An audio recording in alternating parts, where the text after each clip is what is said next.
এমডিএচ দম আলু, ডাল তড়কা এবং মাশরুম মশলা। এমডিএচ দিয়ে রাঁধলে খাবার হবে মজাদার। এমডিএচ আপনাকে সর্বদা নতুন স্বাদ দিতে প্রতিবদ্ধ।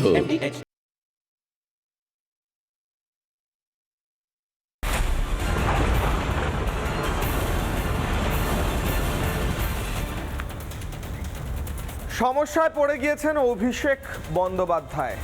তৃণমূলে তাকে সেকেন্ড ইন কমান্ড বলা হয়, কিন্তু তার হাতে আর কোনো কমান্ড নেই।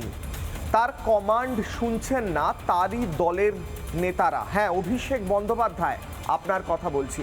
অভিষেক বন্দ্যোপাধ্যায়, আপনি হয়তো এখন কোথাও প্রচারে ব্যস্ত আছেন, বিভিন্ন জায়গায় যাচ্ছেন, কিন্তু আপনার দপ্তরে বসে থাকা ছেলে মেয়েগুলো তো আপনাকে পাঠাবে ভিডিও ক্লিপগুলো। ভালো করে শুনবেন।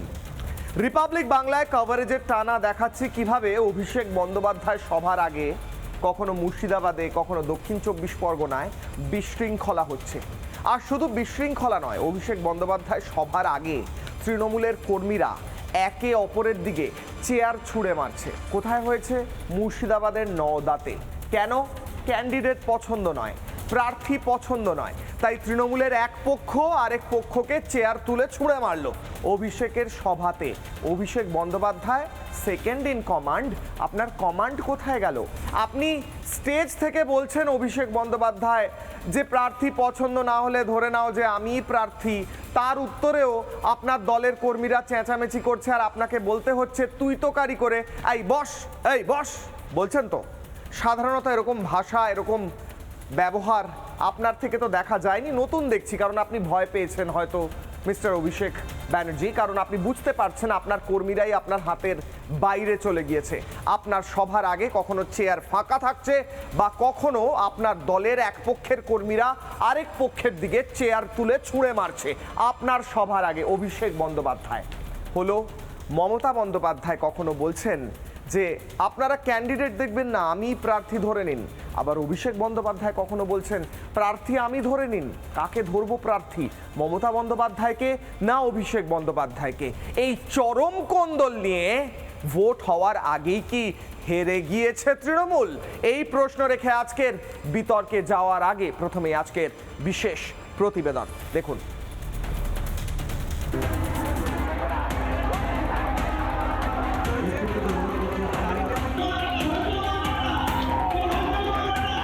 সংগঠনের অন্দরের হাল কতটা ফাঁপা হলে এই দৃশ্য দেখা যায়। দলের সেকেন্ড ইন কমান্ডের সভা, আর সেখানেই মারামারি, চেয়ার ছোড়াছুড়ি, কিছুই বাদ থাকলো না। তৃণমূলের অন্দরের খেয়েতে নওদার সভাস্থল কার্যত হয়ে উঠল মল্লযুদ্ধের আখড়া।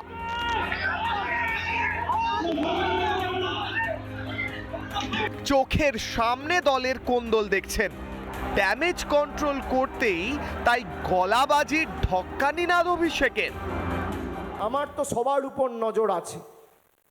যদি কেউ ভাবে বিশৃঙ্খলা করব দলকে চাপে রাখার জন্য, আপনাদের কিন্তু দল ক্ষমা করবে না। আমি সবাইকে ওয়ার্নিং দিয়ে যাচ্ছি। সতর্কবার্তা দিচ্ছেন অভিষেক, কিন্তু তা শুনবে কি ঘাসফুল শিবিরের কর্মীরা?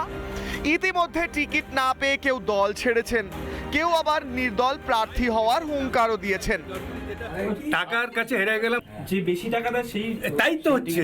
যে কোনোদিন তৃণমূল দলটা করলো না, সেখানে আমার বিধানসভা তাকে দিয়েছে। হারবে, হারবে। আমাকে বলির পাঠা করা হলো। আগামী দিনে আমি প্রতিদ্বন্দ্বিতা ফারাক্কা থেকে করছি। মাস ঘুরলেই নির্বাচন, আর তার আগে পায়ের তলা থেকে ধীরে ধীরে মাটি সরছে তৃণমূলের।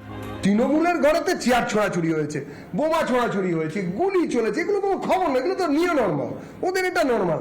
যদি অন্য কোনো দলেতে এরকম কিছু হয় তাহলে সেটা কিন্তু একটা খবর হবে যে একটা বিচ্যুতি হচ্ছে, আপনাদের এখানে কেন হচ্ছে।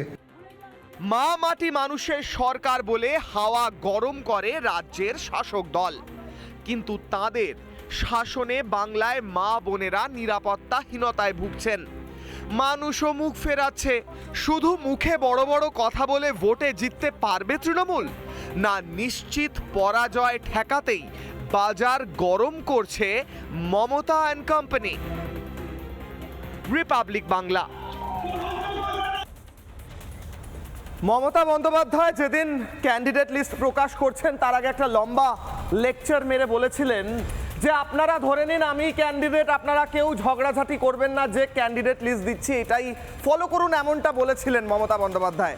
কিন্তু কি হচ্ছে দেখুন, Abhishek Bandyopadhyay second in command, তার হাতে আর কোনো কমান্ড নেই স্যার। কেন বলছি? এটা তার সভার ছবি। ওই দেখুন হাওয়ায় একটা চেয়ার উঠছে, দেখতে পাচ্ছেন? আকাশের দিকে একটা চেয়ার, ওই দেখুন চেয়ার হাতে ওপর দিকে উঠছে, নিচের দিকে নামছে। অভিষেক বন্দ্যোপাধ্যায় সভায় এক পক্ষ তৃণমূলের, আরেক পক্ষের দিকে চেয়ার ছুঁড়ে মারছে। কেন? ক্যান্ডিডেট পছন্দ হয়নি, সাধারণ কথা। ক্যান্ডিডেট পছন্দ না হলে চেয়ার তুলে ছুঁড়ে মারবো, এবং অভিষেক বন্দ্যোপাধ্যায় আসার আগে মারপিট করব নিজেদের মধ্যে। এই দেখুন, এরা হচ্ছে তৃণমূলের বিভিন্ন কর্মী, বিভিন্ন পক্ষের, এ ওকে মারছে, ও তাকে মারছে, তার মধ্যে আবার সিভিক পুলিশ এসে সরিয়ে দিচ্ছে। এসব কোথায় হচ্ছে? নওদায় অভিষেক বন্দ্যোপাধ্যায় সভায়। অভিষেক বন্দ্যোপাধ্যায় এই সভাতেই এসে আর একটু পরে বলেছেন, কি বলেছেন? স্টেজ থেকে বলেছেন, এই বস তোরা, এই বস, এই ভাষায় বলছেন অভিষেক বন্দ্যোপাধ্যায়, যিনি নাকি সেকেন্ড ইন কমান্ড। এবার সেকেন্ড ইন কমান্ডের আরেকটা সভা দেখাই, কুলপির সভা। এখানে তো তাও লোক হয়েছে মারপিট করার জন্য। কুলপির সভায় লোকই হয়নি, মারপিট করবে কে? আরে দুটো মানুষ এলে তো তাও নিজেদের মধ্যে মারপিট করতে পারবে। এই চেয়ারগুলো ছোঁড়ার লোকই নেই, এই চেয়ারগুলো এমনিই পড়ে আছে। ওই চেয়ারগুলোর কথা ভেবে ভাবছে ওদের তো তাও কেউ ছুঁড়ছে, আমাদের তো কেউ ছোঁড়ার লোকই নেই। অভিষেক বন্দ্যোপাধ্যায় কিন্তু সভা করছেন ওপরে, ওই যে দেখা যাচ্ছে ছবি, দেখুন অভিষেক বন্দ্যোপাধ্যায়। অভিষেক বন্দ্যোপাধ্যায় সভায় যেখানে লোক হচ্ছে তারা নিজেদের মধ্যে মারপিট করছে, আর যেখানে লোক হয়নি সেখানে ফাঁকা চেয়ার পড়ে আছে। কোনটা ভালো? অভিষেক বন্দ্যোপাধ্যায় ভাবুন, আপনার সংগঠনের 12টা বেজে গিয়েছে। অভিষেক বন্দ্যোপাধ্যায়, আপনি এবং মমতা বন্দ্যোপাধ্যায় বারবার কর্মীদের বক্তব্য দিচ্ছেন, বারবার কর্মীদের বলছেন যে আপনারা ঝগড়া করবেন না, আপনারা মারপিট করবেন না, কিন্তু স্পষ্ট হয়ে যাচ্ছে আপনার দলের কর্মীরা আপনাদের কথা শুনছে না। আসলে ভরাডুবির আগে, জাহাজ ভরাডুবি হওয়ার আগে ছোটোখাটো পিঁপড়ে যারা, তারা দেখবেন আগে বুঝতে থাকে যে কোথায় যেতে হবে, কোথায় পালাতে হবে। তাই যে কোনো দল ডোবার আগে আগে সেই দলের নাকি গুন্ডারা বুঝতে পারে, তারা দল চেঞ্জ করতে থাকে, এমন তারা পক্ষ চেঞ্জ করতে থাকে, এমনটা বলা হয়ে থাকে। অভিষেক বন্দ্যোপাধ্যায় এবং মমতা বন্দ্যোপাধ্যায়ের ক্ষেত্রে এই যে মারপিটগুলো করছে দলের কর্মীরা তথা দলের আশ্রিত কিছু কোট আনকোট বিজেপির অভিযোগে গুন্ডারা, তারা হয়তো বুঝে গিয়েছে। কিশলয়ের অগ্নিবাণের প্রথম প্রশ্ন, প্রথম অগ্নিবাণ, যে প্রশ্ন থেকে আমি আজকে ডিবেটে যাব, প্রশ্নটা আগে দেখি। ভরাডুবির ট্রেলার হাতে গরমে দেখছেন মমতা অভিষেক, চোখের সামনে দেখতে পাচ্ছেন, নিজের কর্মীরা নিজেদের কথা শুনতে পাচ্ছে না। কখনো মমতা বন্দ্যোপাধ্যায় স্টেজের ওপর রেগে যাচ্ছেন, তিনি কোনো একটি পার্টিকুলার অনুষ্ঠানে অলচিকি লিপিকে অলচিকি ভাষা বলে দিয়েছিলেন, তাকে যখন অলচিকি ভাষা, এই কথাটা কারেক্ট করে অলচিকি লিপি বলতে কোনো এক কর্মী এসেছিলেন, তিনি রেগে গেলেন, তিনি বললেন এই আমি যখন বলবো আমার কাছে আসবে না। তারই বিধায়ক যখন তার সঙ্গে কথা বলতে এসেছিলেন, এই ধর্মতলায় যখন বসেছিলেন, তাকে তাড়িয়ে দিলেন। দলের মধ্যে নিজের নেতা কর্মীদের যদি সামলাতে না পারেন, অথবা তাদের সঙ্গে দুর্ব্যবহার করেন, অথবা তারা যদি নিজেদের মধ্যে মারপিট করে, একে অপরের দিকে চেয়ার ছুঁড়ে মারে, তাহলে কি করে ইলেকশনে জিতবেন ম্যাডাম? তাহলে কি করে ইলেকশনে জিতবেন স্যার? দুটো ছবি দেখাচ্ছি, দুটো ছবি নিয়ে প্রথম প্রশ্ন করছি। ভরাডুবি দেখতে পাচ্ছেন মমতা অভিষেক? একদিকে ফাঁকা, সভায় কেউ নেই, ফাঁকা চেয়ার, ছোঁড়ার লোক পর্যন্ত নেই, আর যেখানে লোক হচ্ছে এই চেয়ারগুলো নিয়েই একে অপরের দিকে, একে অপরের মুখে ছুঁড়ে মারছেন তারা। প্রশ্ন করছি, অভিষেক বন্দ্যোপাধ্যায় এবং মমতা বন্দ্যোপাধ্যায় ভোটের আগেই কি হেরে গেলেন? আমার সঙ্গে কিশলয়ের অগ্নিবাণে আজকে যারা উপস্থিত আছেন তাদের সঙ্গে আলোচনা করব, ডিবেট করব, এবং আজকের হাই ভোল্টেজ ডিবেটে যারা উপস্থিত রয়েছেন, কিশলয়ের অগ্নিবাণ সন্ধ্যে 6টায় বাংলা টেলিভিশনের 1 নম্বর ডিবেট শো টিআরপি নিরিখে।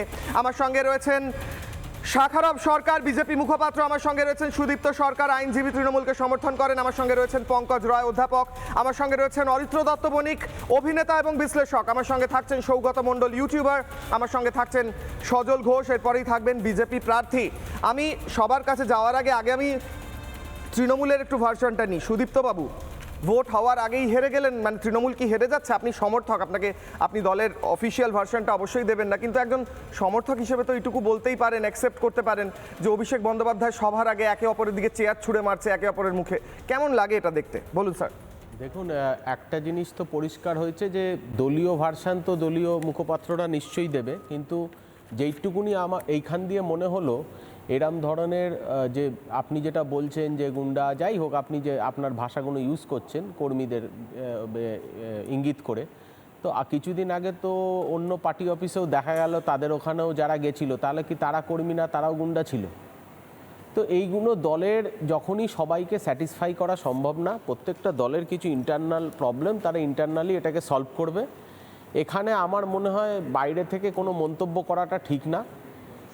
যে যখন বিজেপি পার্টি অফিসে হামলা হয়েছে সেটাও তাদের ইন্টারনাল প্রবলেম ছিল, তারা নিজেরা বসে সেটাকে সমস্যার সমাধান করবে। সেই সমাধান হবে কি হবে না সেটা পরের প্রশ্ন। সেমনি তৃণমূলের মধ্যে যদি কেউ যদি বিক্ষুব্ধ থাকে, সবাইকে তো একটা দলের পক্ষে স্যাটিসফাই করা সম্ভব না। যদি কেউ বিক্ষুব্ধ থাকে সেটাও নিশ্চয়ই সে পার্টি নিশ্চয়ই বসে সেটাকে সমস্যার সমাধান করবে বা তার এগেনস্টে স্টেপ নেবে, সেটা পার্টি বুঝবে। আচ্ছা, তার মানে আপনি বলছেন সেকেন্ড ইন কমান্ডের হাতে আর কমান্ড নেই, সেটাকে সলভ করতে হবে। এখন এই সমস্যা হয়ে দাঁড়িয়েছে। কমান্ডের এখানে কমান্ডের সাথে তো সম্পর্ক নেই। কমান্ড তো আজকে একটা সর্বভারতীয় পার্টি, যেখানে যে পুরো ভারতবর্ষকে চালাচ্ছে, দিল্লির গভর্নমেন্টে বসে আছে, সেখানে একটা সেই পার্টিরও পার্টি অফিসে তো আমরা দেখলাম ভাঙচুর চলেছে। তো এইটা তো একটা দলীয় কন্দল, এটা এরকম ভাবেই হয়ে থাকে নাকি? দলীয় কন্দল, এটা প্রত্যেকটা পার্টির ইন্টারনাল প্রবলেম। এটাই সিস্টেম, এইভাবেই হয় ভোটের আগে। হ্যাঁ, আমি উত্তরটা নিই। বিজেপি শাখারাব সরকার, বিজেপি মুখপাত্র, ওনার চেয়ার ছোড়াছুড়ি হচ্ছে অভিষেকের সভায়। উনি বলছেন আমাদের চেয়ার ছোড়াছুড়ি হচ্ছে, নতুন কি আছে? বিজেপির পার্টি অফিসেও তো চেয়ার ভাঙে। দেখুন, উনি শুধু এই চেয়ার ছোড়াছুড়ির ক্ষেত্রেই নয়, পশ্চিমবাংলায় যখন নারী নির্যাতন ধর্ষণ হয় তখন ওনাটা বাংলাটাকে ছাপিয়ে উনি উত্তরপ্রদেশ, গুজরাট, মধ্যপ্রদেশে চলে যান। আবার যখন ওনার সবাই চেয়ার ছোড়াছুড়ি হয়, উদাহরণ দিচ্ছেন কোথায়? বিজেপি। মানে বিজেপির আতঙ্কে ওরা আতঙ্কিত, বিজেপির জন্য ওরা ঘুম হয় না। আরে বাবা, আপনি একটা দেখান যে মোদিজির জনসভায় সেখানে চেয়ার ছুরি হয়েছে, একটা ছবি ভিডিও দেখান অমিত শাহ সভায় চেয়ার ছোড়াছুড়ি হয়েছে। কোথায় বলছেন? বিজেপি পার্টি অফিসে। এখানে আপনাকে তিনটে ব্যক্তির নাম করে বলে দেব। তৃণমূল কংগ্রেস বিজেপি পার্টি অফিসে পাঠিয়েছে, তারা বিজেপির পার্টি অফিসে তারা গন্ডগোল করবার জন্য বিজেপির স্বচ্ছতা এবং বিজেপির প্রার্থীদের যে উৎফুল্ল আনন্দ, তার মধ্যে বিশৃঙ্খলতা তৈরি করেছেন। It is the created by the Trinamool Congress. এসব বিজেপির ইন্টারনাল কোনো সম্পর্ক নেই। কিন্তু আজকে আপনারা দুটো সভা দেখালেন। শাখারাব বাবু, আমি একটা প্রশ্ন করছি অ্যাডিশনাল, আপনি বলবেন। আমরা তো দেখেছি, খবর তো হয়েছে, আপনাদের আলিপুরদুয়ারে পার্টি অফিসে দেখলাম ঝামেলা হয়েছে। আমি দেখলাম আপনাদের এই কলকাতার পার্টি অফিসে কিছু কর্মী বসে আছেন। একদম নয়। সেকেন্ড কথা ঠিক বলেছেন। কলকাতা পার্টি অফিসে কিছু প্রার্থীর অপছন্দ করে তারা বসে আছে, তারা পার্টি অফিস ভাঙচুর করেনি। আলিপুরদুয়ার এবং কুচবিহার যেটা বলছেন, সেখানে তৃণমূল কংগ্রেসের লোকাল উদয়ন গুহ লোক পাঠিয়ে তার ভিডিও ছবি সহ আপনাদেরকে আমরা দেখিয়ে দেবো। ভিডিও ছবি সহ আমরা দেখিয়ে দেবো।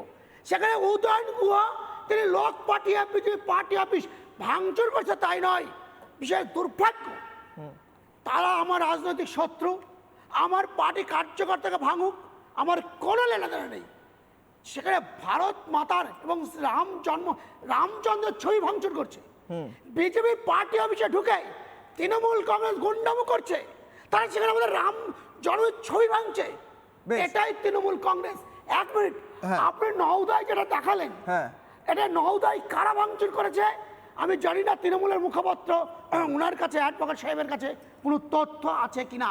আমি তৃণমূলের মুখপাত্র, তৃণমূলের সমর্থক বুঝলাম, কিন্তু উনি বলছেন এটাই সিস্টেম। ওখানে মঞ্চে যিনি আছেন, পার্টিতে একটা পার্টির মধ্যে কিছু ইন্টারনাল সমস্যা থাকে, থাকতেই পারে।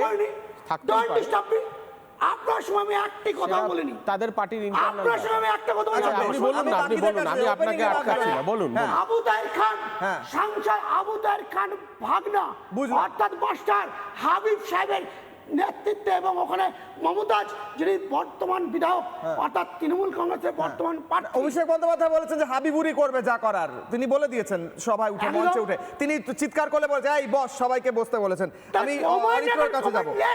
হ্যাঁ, সেকেন্ড ইন কমান্ডের হাতে আর কমান্ড নেই মনে হচ্ছে।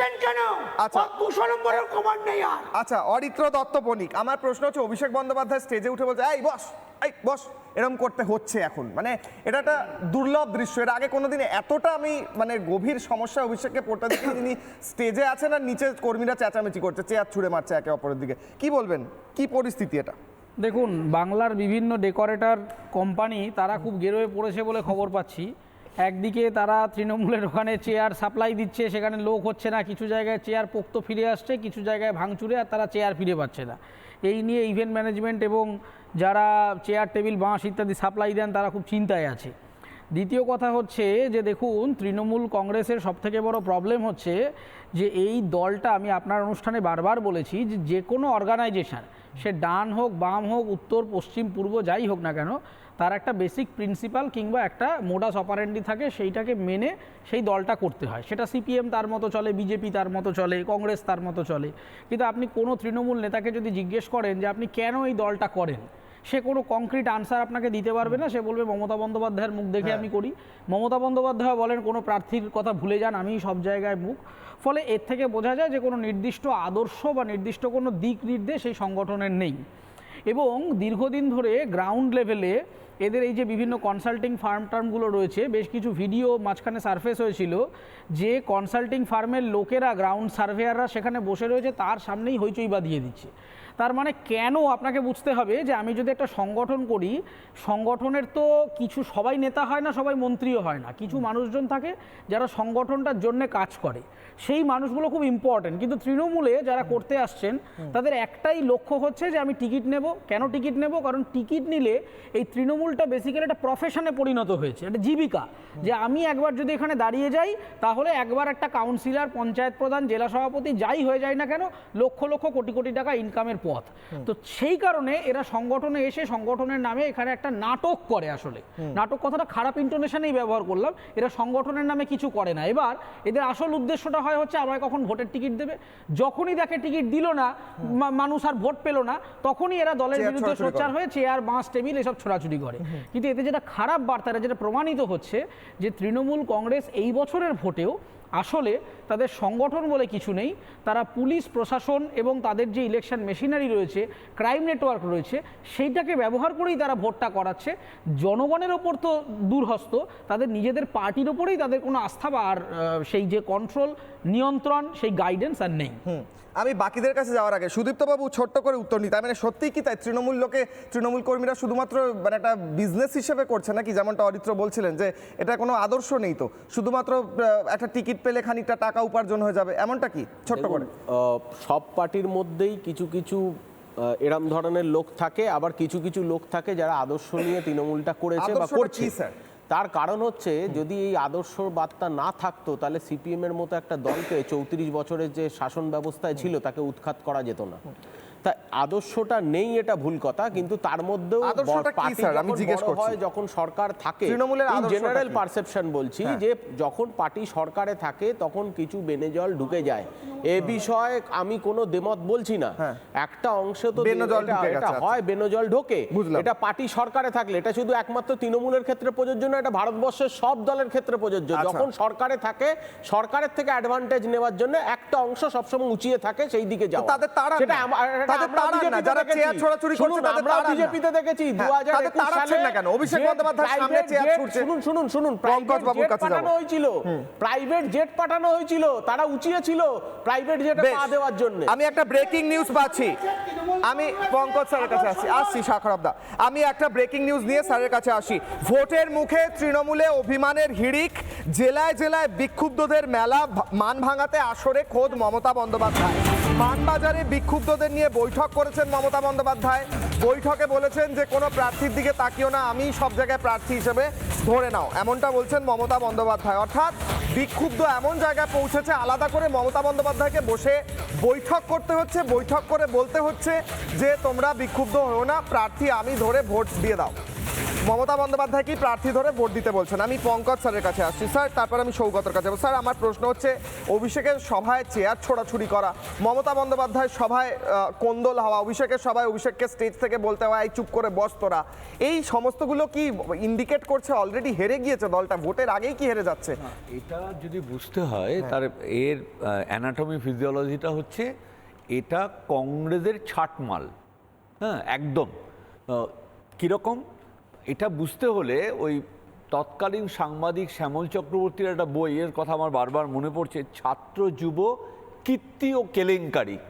এই কীর্তি আর কেলেঙ্কারিতে ভরা, এখানে প্রিন্সিপাল বা নীতি বলে কোনো বিষয় নেই। তৃণমূলীতে এরা তৃণভোজী নয়, এরা অর্থভোজী। এইরকম একটা দলের যা হওয়া দরকার ঠিক তাই ঘটছে, তার বহিঃপ্রকাশ ঘটছে জায়গায় জায়গায়, কখনো চেয়ার ছুঁড়ে বা এরপরে আরও মানে বলা যেতে পারে অন্য রূপে এরা অবতীর্ণ হবে। তাতে সুপ্রিমো বা তার পরবর্তী যিনি সেনাপতি কারো কথাই কোনো কাজ হবে না, সেটা বোঝা যাচ্ছে। প্রত্যেকটা মানে একেবারে সেকেন্ড ইন কমান্ড অভিষেক বন্দ্যোপাধ্যায়কে নাকি তৃণমূলে বলা হয়। কোন কমান্ড? মাথার ওপরে ছাতা আছে বলে এখন কমান্ডটা চলছে, যখন ছাতাটা থাকবে না তখন দেখা যাবে যে ঠিক ছাতা উল্টোলে যেমন ব্যাপারটা দাঁড়ায়, সে তার মাথায় তিনি বসে থাকবেন, এইরকমই দেখতে লাগবে। ছবিটা একটু চিন্তা করুন, তাহলে বুঝতে পারবেন। ছাতার নিচে থাকা একটা লোক আর ছাতাটা উল্টে গেলে ছাতার মাথা ডাটের মাথায় থাকার একটা লোকের মধ্যে যে পার্থক্যটা হয়, তাতে রোদ বৃষ্টি জল সবই পড়বে। তা এখনই মাথায় ছাতা থাকা অবস্থায় যদি এই অবস্থা হয়, ছাতা যখন থাকবে না তখন যে কি অবস্থা হবে, এই মুষল পর্ব সবে শুরু হয়েছে এবং এটা পতনের ইঙ্গিত। পশ্চিম বাংলার মানুষ অন্তত নিঃশ্বাস ফেলে বাঁচবে যদি এই সরকারটা চলে যায়। আরও একটা ব্রেকিং আসছে স্যারের কথা থেকেই, মানুষ হয়তো নিঃশ্বাস ফেলে বাঁচবেন এমনটা কথা, কিন্তু নিঃশ্বাস ফেলে তৃণমূলের নেতারা কি একে অপরকে দেখে নিঃশ্বাস ফেলতে পারছেন না, দম বন্ধ হয়ে আসছে? কেন প্রশ্ন করছি, ভোটের বাজারে অসিত মজুমদার এবং রচনা ব্যানার্জির লড়াই, নতুন লড়াই। রচনা মিথ্যুক, কাটমানি খায়, তোপ অসিতের। রচনা যেখানে যাবে দল হেরে যাবে।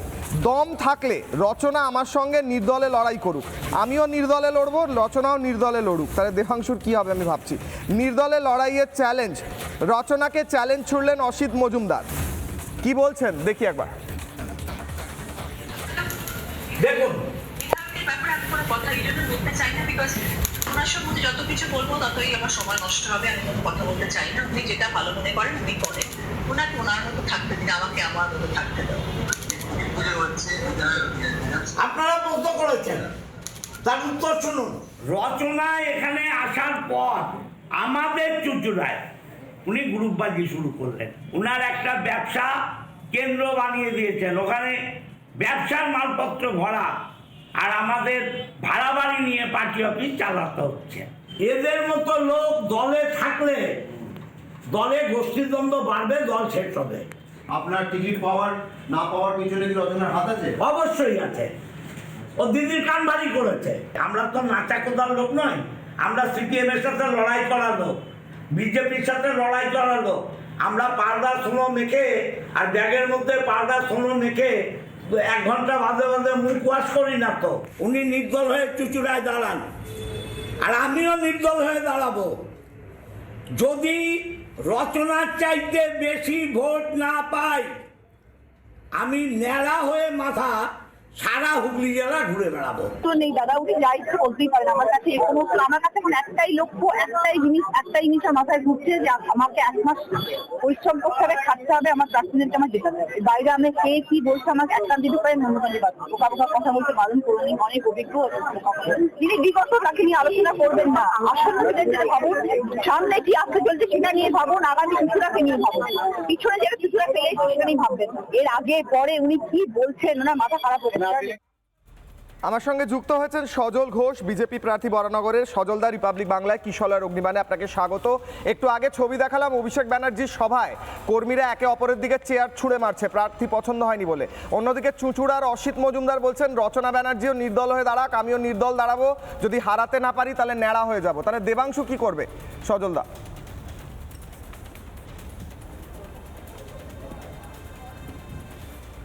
দেখুন, প্রথম কথা, ওদের দলের বিষয়ে আমার খুব একটা বলার মতন ইচ্ছে মানসিকতা নেই।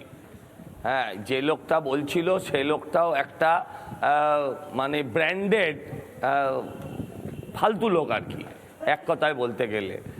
এখন যেটা হচ্ছে, সে এখন বলছে যে ও ন্যাড়া হয়ে যাবে, কিন্তু আমার যেটা মনে হচ্ছে সেটা হচ্ছে ওর দল তো ওকে আগেই টিকিট না দিয়ে ওর টিকিট কেটে ওকে ন্যাড়া করে দিয়েছে। তো আমার যেটা বলার বক্তব্য হচ্ছে, ওনার যদি এত দম থাকে, হ্যাঁ, যে উনি নির্দল দাঁড়াবেন, রচনা বন্দ্যোপাধ্যায় নির্দল দাঁড়াবেন, তাহলে যদি আপনার সত্যিই ক্ষমতা থাকে, আপনি যদি ওই মানে সর্বস্ব না হন, তাহলে আপনি নির্দল দাঁড়িয়ে যান।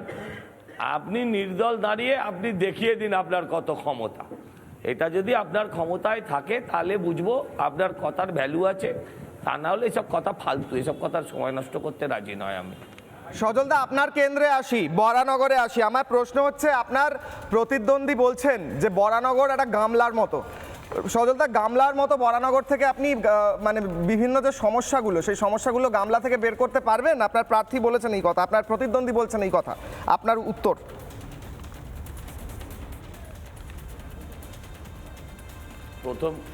প্রথম কথা হচ্ছে, আমি বলতে পারবো না বরানগরটা গামলা কিনা, কারণ আমি এটা মনে করি না।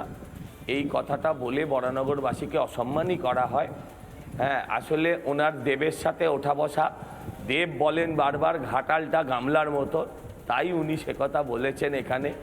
হ্যাঁ, উনি আরও যেটা বড় ভয়ঙ্কর বিষয় সেটা হচ্ছে যে বরানগরটা গামলা, কোন বিজ্ঞানী এটা আবিষ্কার করলেন? আমরা তো বিভিন্ন বিজ্ঞানীর নাম শুনেছি, বিভিন্ন বিজ্ঞানীদের জীবনী পড়েছি, তাদের বিভিন্ন আবিষ্কার আমরা নিয়ে লেখাপড়া করেছি, কিন্তু কোন বিজ্ঞানী, সায়ন্তিকা দেবী কার কথার ভিত্তিতে এই কথা বললেন, কোন ভূতত্ত্ববিদের কথা এই কথা বললেন, সেটা আমার জানা নেই।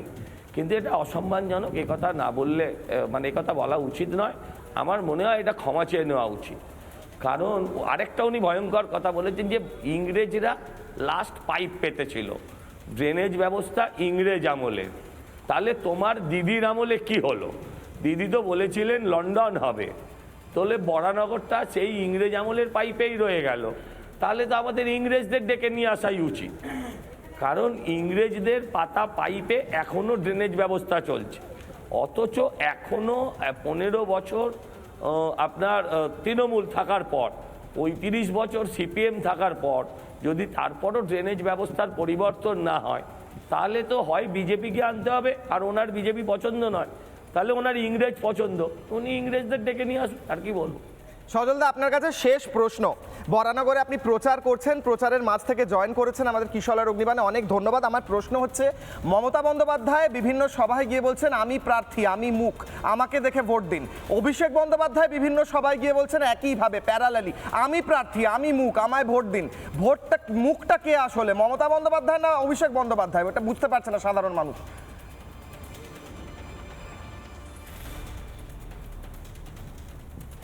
এটা সাধারণ মানুষ কেন, ব্যানার্জি পরিবারে অনেকে বুঝতে পারছেন। এই যে পুশ বিহাইন্ড হয়েছিল, আপনারা মনে আছে সেই মমতা ব্যানার্জির ছবিটা যেটা SSKM থেকে লিক হয়ে গেছিল, সেটা আপনার মনে আছে? ওখানেও আসলে এই মুখের লড়াই, যে আসল মুখকে আমি বলছি শুনুন, যিনি বলছেন 294টাই কেন্দ্রে আমাকে দেখে ভোট দিন, আমার মুখ দেখে ভোট দিন, তার আসল মুখটা নন্দীগ্রামেও পুড়েছিল, এবারে ভবানীপুরেও পুড়বে। আর অভিষেক ব্যানার্জি বললে পরেই একটা বালি চোর, কয়লা চোর, গরু চোর, এদের কথা মনে পড়ে, রাজনৈতিক মুখ হিসেবে তাকে কখনোই মনে হয়। অনেক ধন্যবাদ সজলদা। সজল ঘোষ ছিলেন বিজেপি প্রার্থী বরানগরের, অনেক ধন্যবাদ। আমি সৌগতর কাছে যাওয়ার আগে আমার দ্বিতীয় প্রশ্ন, আমার ব্রহ্মাস্ত্র নেওয়ার আগে একটা বক্তব্য শোনাতে চাই। এখনই বলছিলাম না, মমতা বন্দ্যোপাধ্যায় বলছেন আমি মুখ, অভিষেক বন্দ্যোপাধ্যায় বলছেন আমি মুখ, প্রত্যেকের কাছে আসছি। সৌগত দিয়ে শুরু করব, বক্তব্যটা শুনুন। ভুলে যান কে আপনার প্রার্থী, মনে রাখবেন আমি আপনার প্রার্থী সব জায়গায়। সরকারটা আমরাই করব। জয়ফুল মানে তৃণমূল, আর তৃণমূল কংগ্রেসই ক্ষমতায় আসবে। আর কারোর যদি কোথাও মনে হয় যে আমার সাথে প্রার্থীর একটা মনোমালিন্য হয়েছে, আপনি ধরে নেবেন নওদা থেকে প্রার্থী অভিষেক বন্দ্যোপাধ্যায়, ভোট আমার হয়ে করবে। ব্রহ্মাস্ত্র আপনাদের স্ক্রিনে, কিশলয় অগ্নিবাণের ব্রহ্মাস্ত্র। প্রশ্ন করছি আমি কিশলয়, আজকে আসলে মুখটাকে মুখ খুঁজে বেড়াচ্ছি আমরা। মুখ হতেছে এবার কি মমতা অভিষেকের প্রতিযোগিতা চলছে? সৌগত, উত্তর চাই। দেখো, প্রথম কথা হচ্ছে কি, মমতা বন্দ্যোপাধ্যায় বলছেন যে তিনি প্রার্থী, আবার অভিষেক বন্দ্যোপাধ্যায় বলছে তিনি প্রার্থী। মানে বোঝা গেল যে বাকি যে সমস্ত এমএলএরা এখন দাঁড়াচ্ছেন, মানে প্রার্থী হিসাবে দাঁড়াচ্ছেন, তারা কেউ মুখ নন। তারা যে কোনো সময় উল্টে যেতে পারে। তারা নিজেরাও এখন দলের ভরসা, আশা, বিশ্বাস সবকিছু হারিয়ে ফেলেছে। সৌগত, আমার সঙ্গে থাকো, আমি 1 মিনিট বাদে তোমার কাছে ফিরছি। একটা ছবি আমাকে এই মুহূর্তে দেখাতেই হবে। শুভেন্দু অধিকারীর ক্যাম্পেনে জয় বাংলা স্লোগান দিচ্ছে তৃণমূল। একবার দ্রুত যাব, দ্রুত দেখবো। ঝামেলা হচ্ছে শুভেন্দু অধিকারীর ক্যাম্পেনে। চলো ভাই সামনে, চোখে আলো লাগছে। শুভেন্দু বাবু ডাকছেন, এর আগেই জয় বাংলা স্লোগান দেওয়া হয়েছে। এই মুহূর্তে জয় বাংলা স্লোগান উঠছে, কি বলবেন? কেউ দিচ্ছে না, সব জয় শ্রীরাম। ওই একটা দুটো তো থাকবে। কেন এরকম ঝামেলা করার প্রবণতা? 100 দিনের কাজ ফাঁদে কেউ পা দেবে না, হারাবো। এরকম ঝামেলা করার প্রবণতা আর যে দুটো একটা করছে এদেরকে 4 তারিখ দুপুরবেলা জয় শ্রীরাম বলাবো। বেশ, ফিরবো। শুভেন্দু অধিকারী বলছেন 2-1 জন আছে, ঝামেলা হচ্ছে না সেরকম। সৌগত, শেষ করো। দেখো, এখানেও একটা কথা আছে, যেটা কথা থেকে আমরা বলতে পারি যে মানুষজনকে কেউ ভাতা দিচ্ছে আপনার মোটামুটি ওই 1500 টাকার। এবার যারা বাইরে পরিযায়ী শ্রমিক হিসাবে কাজ করছে তারা ডেলি 2000 টাকা করে পায়। এবার সেই মানুষরা যদি শুধুমাত্র এই সরকারের এই ভাঁওতাবাজিতে পড়ে যায়, তাহলে আজকে কি বিপদটা আসবে? প্রথম বিপদ তো লাভপুরের মাঠে, যেখানে অভিষেক বন্দ্যোপাধ্যায় এসছে, বক্তৃতা দিতে গিয়ে দেখছে কোনো রকম কোনো মানুষ নেই, একটা অগ্নিকাণ্ড হয়ে গেল। দেখেছো নাকি জানি না, গতকালকের ঘটনা। আবার এখন দেখা যাচ্ছে যে চেয়ার নিয়ে ছোড়াছুড়ি হচ্ছে, কোথাও মমতা বন্দ্যোপাধ্যায় পা পিছলে পড়ে যাচ্ছে। মানে সম্পূর্ণভাবে মানুষজন তো চাইছেন না, ভগবান ঈশ্বর আছেন তিনিও চাইছেন না। আর সেটা স্পষ্টভাবে আমরা প্রত্যেকটা জায়গায় দেখতে পারি। আর এইদিকে এমএলএরা তো বলুন, শেষ করো। শেষ করো। একদিকে প্রত্যেকটা জায়গায় যে মানুষ যে উল্টে গেছে, শুধুমাত্র সাধারণ মানুষ যারা রাজনীতির সাথে ছিল বা পাশে ছিল সেই সমস্ত মানুষ নয়, প্রত্যেকটা জায়গার মানুষ, এমনকি তাদের নিজের প্রার্থীরা পর্যন্ত বলছে, কেউ বলছে চুলদাড়ি কেটে দেবো, কেউ বলছে নেড়া হয়ে যাব, কেউ বলছে ওর সাথে দ্বন্দ্ব লেগে যাব। কেন? কারণ প্রত্যেকটা মানুষ বুঝে যাচ্ছে যে এবার একটা পরিবর্তনের হাওয়া আসছে। আর যেই পরিবর্তনের হাওয়াতে এই যে দুটো ঘাস যেখানে জন্মেছে, এই ঘাসটা থাকবে না। ভারতের জাতীয় যে ফুল, সেটাই প্রত্যেকটা জায়গায় হয়তো খেলে যাবে। তার জন্য তাদের ভেতরেই একটা ইন্টারনাল দ্বন্দ্ব শুরু হয়েছে। যেমনটা আমাদের অরিত্রদা বলল যে দলটা ওই কোনো মতেই একটা নারীকে কিংবা ওই মমতা বন্দ্যোপাধ্যায়কে আদর্শ করে কোনো একটা দল চলতে পারে না। বিশেষ করে তৃণমূল বলে যে দলটা, সেটা সর্বভারতীয় দল তো নয়, সেটা শুধুমাত্র সঙ্গে থাকো। আমি একবার শাখারবদার কাছে আসবো। শাখারব বাবু, আমার প্রশ্ন হচ্ছে, মমতা বন্দ্যোপাধ্যায় বলছেন যে আমি মুখ 294টা আসনে আমায় ভোট দাও। অভিষেক বন্দ্যোপাধ্যায় জায়গায় জায়গায় গিয়ে বলছেন আমি মুখ, তো আমাকে ভোট দাও। মুখটা কে স্যার? আমি তো মুখ দিয়ে কনফিউজ হয়ে যাচ্ছি। মুখটা না, আপনি কনফিউজ হয়ে যাচ্ছেন, এটা ঠিক, কিন্তু আমি কনফিউজ হয়ে যাচ্ছি। এটা 6 মাস আগে বা 1 বছর আগে যখন আমার বেকার ছেলেরা 26,000 চাকরির জন্য পথে বসেছিল, তখন তিনি কেন বললেন না এই দুর্নীতিবাজ বিধায়কগুলোর সবই মুখ আমি, অতএব যা চুরি করেছে আমি করেছি? উনি তো এখন বলা উচিত পশ্চিমবাংলার সমস্ত চেয়ারম্যানগুলোই আমি, অর্থাৎ পশ্চিমবাংলার যত শহরের পুকুর ভরাট হচ্ছে তার দায়ভার আমি। উনি মানিক ভট্টাচার্য মুখ নয়। আজকের দিনে মানিক ভট্টাচার্য পারতে গেলে উনি একই কথা বলতেন, যেভাবে আগামী দিনের ক্ষমতা উনি আসবেন না, বিধির বিধানে তাহলে লেখা হয়ে গেছে। তারপরেও যদি অ্যাক্সিডেন্টলি আসে, আর সেই দিন যখন এই বিধায়করা আবার চুরি করবে, দিদি একটু বলবেন তো যে আমিই মুখ, আমি চুরি করেছি, সেইটা আগে ঘোষণা করুন, এই নাটকবাদী ছাড়ুন। আর যিনি আমার পঙ্কজদা বলছিলেন অভিষেক বন্দ্যোপাধ্যায়, তার আগেও আমার বিরোধী দলনেতা শুভেন্দুদা বলেছেন পুরো প্যারাশুট থেকে নেমে উনি রাজনীতি করেন না, ঠিক উল্টো দিক থেকে এই অভিষেক বন্দ্যোপাধ্যায় তো প্যারাশুট থেকে ইনি রাজনীতি করছে। উত্তরটা নেই। অরিত্রর কাছে যাওয়ার আগে আমি একবার সুদীপ্ত বাবুর কাছে উত্তর নিই। সুদীপ্ত বাবু, মুখটা কে? অভিষেক বন্দ্যোপাধ্যায় না মমতা বন্দ্যোপাধ্যায়? একটা সভায় অভিষেক প্যারালালি, দুজনের সভা চলছে। মমতা বন্দ্যোপাধ্যায় বলছেন আমি 294টা জায়গায় মুখ, আর অভিষেক বন্দ্যোপাধ্যায় বলছেন আমি মুখ। তাহলে একটা প্রার্থী তো দুটো মুখ হতে পারে না স্যার। দেখুন, আমি যেটা ব্যানার থেকে অবজার্ভ করেছি তৃণমূল কংগ্রেসের, সেটা দেখবেন প্রত্যেকটা ব্যানারে প্রার্থীর সাথে অভিষেক ব্যানার্জি আর মমতা ব্যানার্জির ছবি আছে, আর জোড়া সিম্বল আছে। তো সেখানে থেকে বলাই যেতে পারে যে অভিষেক ব্যানার্জি মমতা ব্যানার্জি উভয়ই হচ্ছে দলীয় মুখ দলের, কারণ সেটা ব্যানারেই তারা প্রকাশিত করে দিয়েছে। তো সেই জায়গায় দাঁড়িয়ে ওনারা যেখানে প্রচার করছে, যেখানে ওনারা যাচ্ছে, সেখানে অবশ্যই বলছে আপনাকে আমি কিন্তু হ্যাঁ না, আপনি যখন বলছেন এটা আমি ওনাদের কথাটা বলছি, এখানে 26,000 প্রার্থীর মুখে আছে না আছে সেটা ওদের দলীয় যারা কর্মী তারা বলবে, আর দলীয় যারা মুখপাত্র তারা বলবে।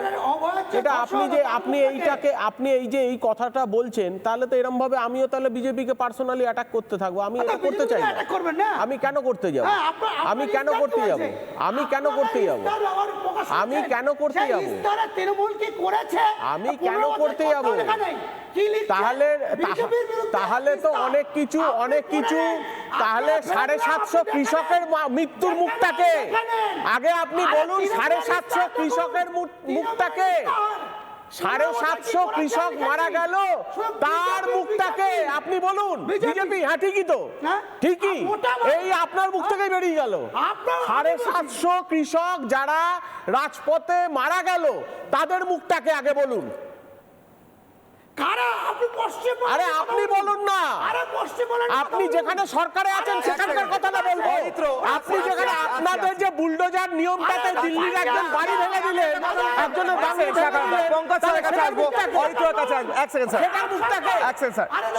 আমি একটা প্রশ্ন করছি, একটা প্রশ্নের উত্তর দিতে পারবেন কি? সুদীপ্ত দা আমার একটা প্রশ্নের উত্তর দিন। মমতা বন্দ্যোপাধ্যায় বলছেন 294টা আসনে আমি মুখ, অভিষেক বন্দ্যোপাধ্যায় বলছেন আমি মুখ, আপনি বলছেন দুজনেই মুখ।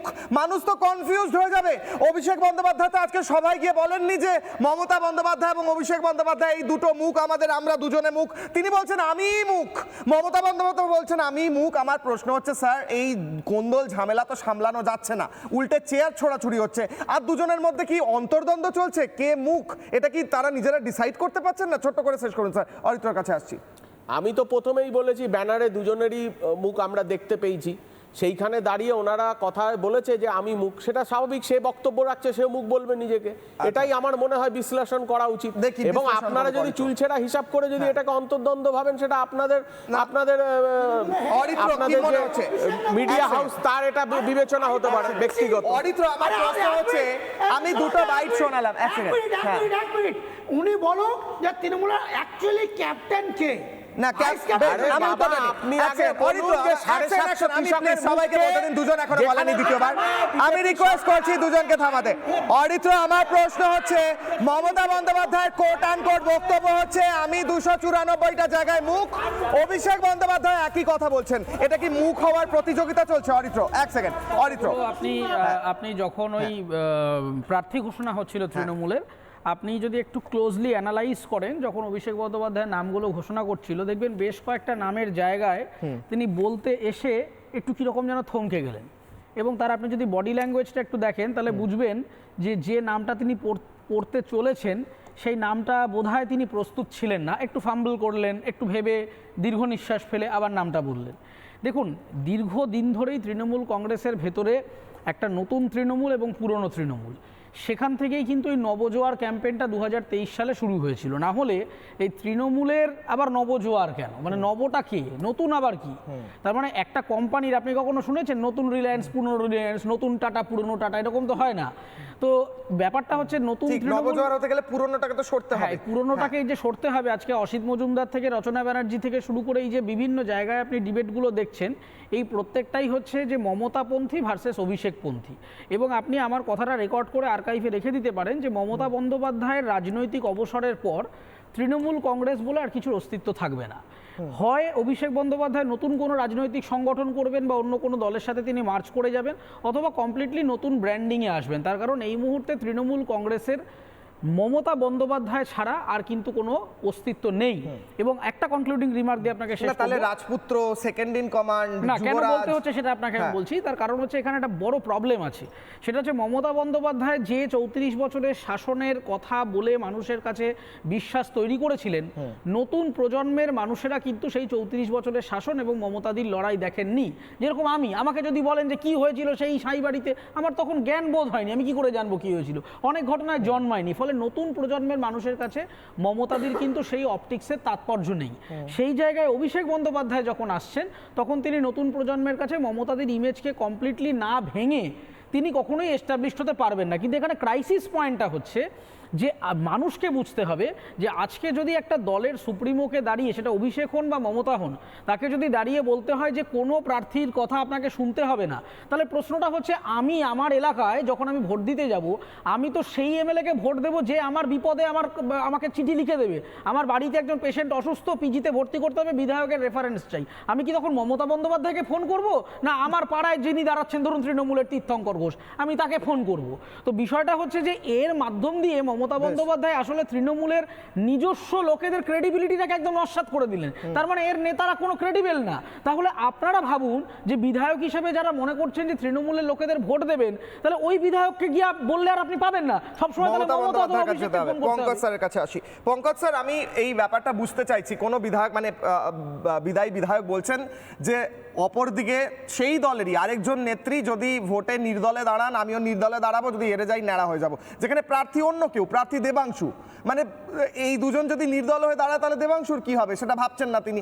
তাহলে তৃণমূলে এই প্রবল অন্তর্দ্বন্দ্ব, আমি বলছি, এবং মমতা বন্দ্যোপাধ্যায় বলছেন আমি মুখ, অভিষেক বন্দ্যোপাধ্যায় বলছেন আমি মুখ, তাহলে কি ওপর থেকে নিচ পর্যন্ত কোন দল, মানে কোন দলটা মমতা থেকে স্টার্ট হয়ে একেবারে দলের নিচু তলার কর্মী পর্যন্ত? আমার মনে হচ্ছে এখন দুর্মুখটা একটু বেশি। হ্যাঁ, আর একটা বিষয় হচ্ছে যে মানুষ কোথায় যাবে, মানে আমি যদি 294টা বা আসনে আমি যদি প্রার্থী নিজেকে ঘোষণা করি, প্রত্যেকে ঘোষণা করছে, তাহলে মানুষকে কি নওদা থেকে বা কুলটি থেকে হয় কালীঘাট নয় শান্তিনিকেতনে যেতে হবে? মানে কোথায় যাবে সেই ডেস্টিনেশন? মানে আপনার তো দুটো ডেস্টিনি হতে পারে না, হয় আপনি রাইটার্স বিল্ডিং যাবেন, নয় নবান্ন যাবেন, নাহলে রাইটার্স নবান্নর মধ্যে আপনি শাটল ককের মধ্যে ঘুরে বেড়াবেন। এটা এরকম মানুষের ভবিতব্য হবে, সেটাই তো হচ্ছে। তো সুতরাং এটা ওই একটা কথা আছে না, পদ ভাবে আমি ধন্য, রথ ভাবে আমি, আড়ালেতে হাসে অন্তর্যামী। এই অন্তর্যামী হচ্ছে জনগণ।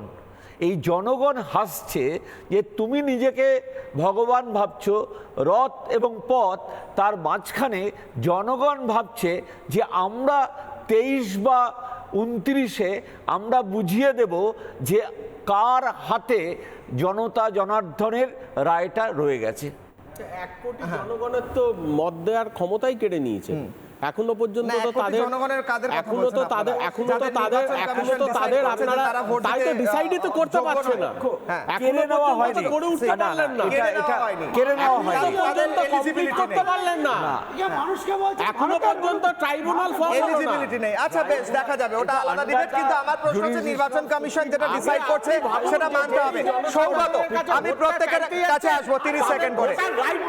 সৌগত, মুখকে মমতা বন্দ্যোপাধ্যায় না অভিষেক বন্দ্যোপাধ্যায়? সৌগত, এক সেকেন্ড। সৌগত, মুখটা নিয়ে যে এদের মধ্যে নিজেদের, আচ্ছা দাদা দাঁড়ান, আপনারা নিজেদের মধ্যে মুখ নিয়ে অনেক সমস্যা হচ্ছে, আমি বুঝতে পারছি। হ্যাঁ, আমরা প্রথম কথা জানতে হবে যে কিছুদিন আগে যে সমস্ত প্রার্থীরা আগেও ছিল, এমএলএ ছিলেন, সেই সময়ে যে সমস্ত কেলেঙ্কারিগুলো হয়েছে, যে সমস্ত দুর্নীতি হয়েছে, স্ক্যাম হয়েছে, সেইগুলোরও দায়িত্ব কি মানে মমতা বন্দ্যোপাধ্যায় এবং অভিষেক বন্দ্যোপাধ্যায়? কারণ সেখান মানে এখন নর্মালি ঘোষণা হয়ে যাচ্ছে যে আমরাই সুপ্রিমো, তার মানে যত রকম কেলেঙ্কারি, যত রকম দুর্নীতি, যত রকম টাকা পয়সার খেল, এই আইসিডিএস কর্মী থেকে শুরু করে শিক্ষা দুর্নীতি থেকে শুরু করে যত রকম দুর্নীতি আছে, তাহলে সমস্ত স্ক্যামের দায়িত্ব কি ওনারা দুজনে নিচ্ছেন, নাকি শুধুমাত্র পার্টি থেকে শুধুমাত্র বহিষ্কার করে দিলেই সেটা আর মমতা বন্দ্যোপাধ্যায় কিংবা অভিষেক বন্দ্যোপাধ্যায়ের গায়ে লাগবে না? এটা কিন্তু জানতে হবে, কারণ পরবর্তীকালে যখন ভোটটা হবে, যদি আমাদের এখানকার এমএলএ তিনি একজন তৃণমূলের হন আর তিনি যদি কোনো স্ক্যামের সাথে যুক্ত হন, তাহলে আমরা রিপোর্টটা কাকে করব? ওই থানায় গিয়ে এই এমএলএ এর জন্য করব নাকি মমতা বন্দ্যোপাধ্যায়ের জন্য করব?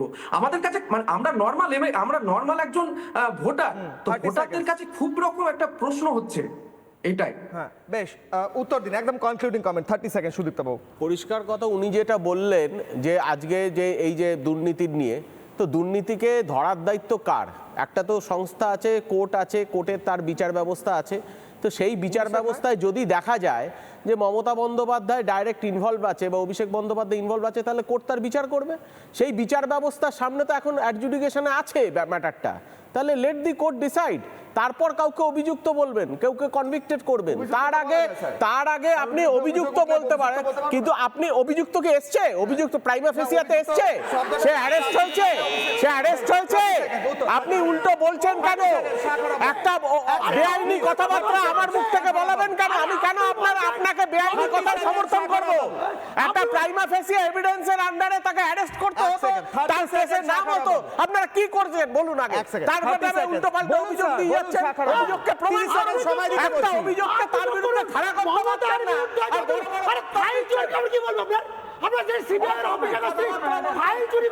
আচ্ছা, অরিত্র বলছে 30 সেকেন্ড সময় দেওয়া যাচ্ছে না। বেশ, অরিত্র। এটা তো আপনারা আমি আপনাকেই বলছি যে বিচার ব্যবস্থায় ডিসাইডেড না হলে আপনারা বলছেন যে সে লোকটা দোষী নয়, তাহলে পার্থ চ্যাটার্জিকে টিকিট দিলেন না কেন? পার্থ চ্যাটার্জিকে দাঁড় করান, সৎসাহস থাকলে। যেই ব্যক্তি শিক্ষা ব্যবস্থাটাকে ডুবিয়েছেন, দাঁড় করান, আবার ভোটে দাঁড় করান, আবার ভোটে দাঁড় করান। সে তো জ্যোতিপ্রিয় মল্লিকের বিরুদ্ধে আছে, জ্যোতিপ্রিয়র বিরুদ্ধে আছে, অনুব্রতর বিরুদ্ধে আছে, জ্যোতিপ্রিয়র বিরুদ্ধে আছে। আপনি পার্থ চ্যাটার্জিকে শুধুমাত্র ধরলেন কেন? আপনি পার্থ চ্যাটার্জিকে ধরলেন কেন? কি মমতাবাদী বিরুদ্ধে আছে, কুণাল ঘোষের বিরুদ্ধে আছে, নাম শেষ করা যাবে না। 30 second sir, concluding comment. 1 second, 30 second, audio now please sir, 30 second. হ্যাঁ, টাইমার দিন। কেউ কেউ তো তার মধ্যে সারদা দেখতে পেয়েছেন, কেউ কেউ রামকৃষ্ণ খুঁজে পেয়েছেন। তো এখন মনে হয় উনি সেই রামকৃষ্ণতে বলছেন আমি বকল মানিলাম। এই যত পাপ, যেটা পার্থ, মানিক, পরেশ অধিকারী, বালু যারা, তাদের উনি মনে হয় এখন বকল মানিয়েছেন। ওই বুদ্ধিজীবী মুখে পাউডার, এখন সেই কালিটা মুখে পাউডারে ঢেকে গেছে। বেশ, এখানে আমার শেষ করতে হচ্ছে, সময় একদম শেষ। আমার প্রশ্ন থাকছে যে দুর্নীতিগ্রস্ত, যেমনটা শাখারব বাবু বলছিলেন, যে দুর্নীতিগ্রস্ত মানুষ, যারা দুর্নীতিগ্রস্ত ক্যান্ডিডেট, তাদেরও কি মুখ মমতা বন্দ্যোপাধ্যায়? যারা অভিযুক্ত তাদেরও কি মুখ মমতা বন্দ্যোপাধ্যায়? আর যদি মমতা বন্দ্যোপাধ্যায় মুখ হন, তাহলে অভিষেক বন্দ্যোপাধ্যায়ও তো সেই একই কম্পিটিশনে রয়েছেন। তিনি বলছেন আসলে আমি মুখ। আরে মুখটা কে, মুখোশটা কোথায়? এই প্রশ্ন থাকছে। আর প্রশ্ন থাকছে, অভিষেক বন্দ্যোপাধ্যায় সভায় যদি চেয়ার ছোঁড়াছুড়ি করে কর্মীরা, তাহলে সেকেন্ড ইন কমান্ডের হাতে কি আর কোনো কমান্ড রইল না? ভোটের আগেই হেরে গিয়েছে তৃণমূল। এই প্রশ্নটাকে শেষ করছি। বড় ব্রেকিং নিয়ে ফিরছি, দেখতে থাকুন রিপাবলিক বাংলা।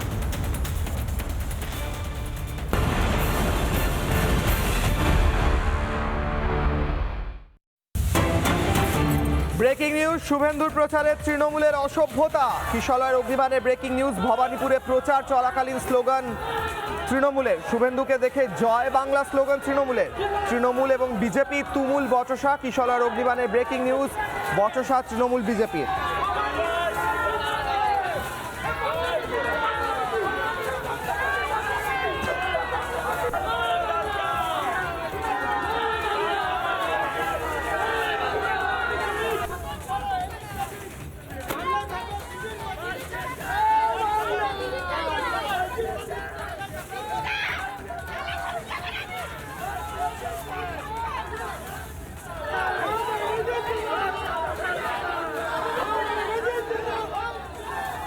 ভবানীপুরে তৃণমূলের অসভ্যতা, শুভেন্দুর প্রচারে তৃণমূলের অসভ্যতা। ভবানীপুরে প্রচার চলাকালীন স্লোগান তৃণমূলের। শুভেন্দুকে দেখে জয় বাংলা স্লোগান তৃণমূলের।